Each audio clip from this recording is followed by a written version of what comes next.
दिल्ली में कांग्रेस के द्वारा चुनावों के मद्देनजर थीम सॉन्ग लॉन्च किया गया। नमस्कार। देखिए, मुझे लगता है कि चाहे भारत जोड़ो यात्रा का थीम सॉन्ग हो, दिल्ली न्याय यात्रा का थीम सॉन्ग हो, या अब दिल्ली विधानसभा के चुनाव का दिल्ली कांग्रेस का थीम सॉन्ग हो, न सिर्फ ये फुट टैपिंग रहा है बल्कि दिल को जीतने वाला भी रहा है।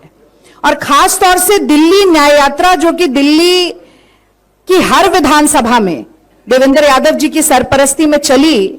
अब जब मैं प्रचार के लिए जाती हूं तो मेरी विधानसभा में वजीरपुर में भी लोग उसकी जो 2 लाइन है वो मुझे कहकर सुनाते हैं कि बेहतर दिल्ली बने यही पहला है लक्ष्य हमारा, और दिल्ली से बढ़कर कुछ भी नहीं है, दिल्ली दिल है हमारा। तो देखिए, शब्द केवल शब्द नहीं है, वो किस तरीके से कार्यशैली रही है कांग्रेस की, वो भी कहीं ना कहीं दर्शाती है। और अब जो हमारा नारा है, जो कि थीम सॉन्ग में भी है कि होगी हर जरूरत पूरी, कांग्रेस है जरूरी। तो चाहे 2500 की बात हो, युवाओं को जो बेरोजगार है उन्हें 8500 रुपया 1 साल तक देने की बात हो, 300 यूनिट फ्री बिजली देने की बात हो, और उसके बाद पवन जी ने बड़े अच्छे से समझाया था उस दिन भी कि अगर 1 यूनिट ज्यादा होगा तो 1 ही यूनिट का पैसा देना पड़ेगा, 301 का नहीं। चाहे राजस्थान की 25 लाख की जो हमारी मुफ्त के इलाज की बात हो, और अब दिल्ली में करने का वादा हो, 500 के सिलेंडर की बात हो, ये हर गली हर बार तक पहुंच रही है और जनता उस पर अपना प्यार, स्नेह और आशीर्वाद बरसा रही है। दिल्ली का सियासी मौसम बदल चुका है और कांग्रेस फिर से अपनी पैठ बना रही है। बहुत बहुत धन्यवाद। जय हिंद। आपके सामने है, सिटिंग एमएलए है, फिर से इलेक्शन लड़ रहे हैं, इसी पार्टी की टिकट पर लड़ रहे हैं और अपने मन की भड़ास निकाल रहे हैं कि देखो ये गलत किया मेरी सरकार ने, मेरे शराब मंत्री ने, शराब शिक्षा जो भी आप कहना चाहें उस मंत्री ने ये गलत किया, लेकिन पैसों के लिए किया। चुनाव लड़ने के लिए पैसे इन लोगों ने शराब की कंपनियों से लिए। ये आए थे पारदर्शी राजनीति, साफ राजनीति का नारा लगाकर।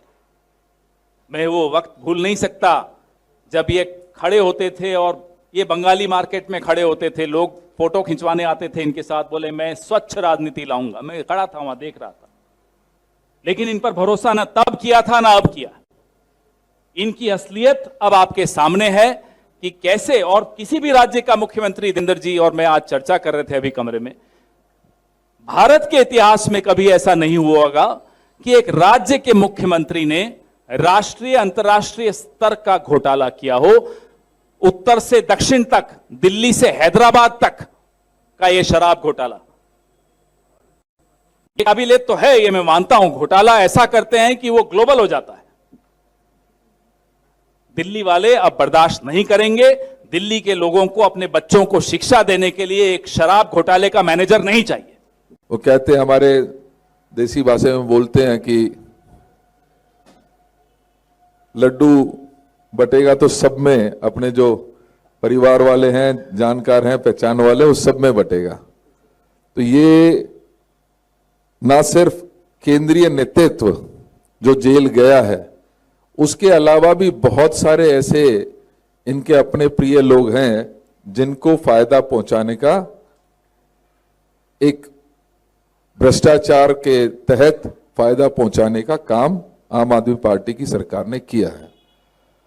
हम आज जब विधानसभाओं में जा रहे हैं, घर घर जाने के अपना जो डोर टू डोर करने का काम कर रहे हैं, उसमें आज प्रमुखता के साथ ये मुद्दा भी सामने आता है, क्योंकि पिछले 10 सालों में शराब और नशे का जो व्यापार, इलीगल व्यापार दिल्ली में बढ़ा है, उससे विशेष रूप से हमारी माताएं बहनें बहुत ज़्यादा प्रताड़ित हैं।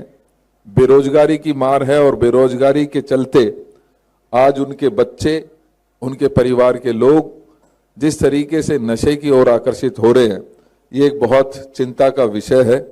आपने अभी कुछ दिन पहले सोशल मीडिया पर इसी शराब घोटाले को चलकर जो सीएजी की रिपोर्ट लीक हुई, उसमें भी स्पष्ट तौर से कहा गया है कि 2000 करोड़ रुपए का नुकसान सरकार को इस योजना के तहत हुआ है। तो मैं आप सभी से ये गुजारिश करूंगा कि जो इनका असली चेहरा है आम आदमी पार्टी का, उसको उजागर करने में आप सबका सहयोग मिलेगा।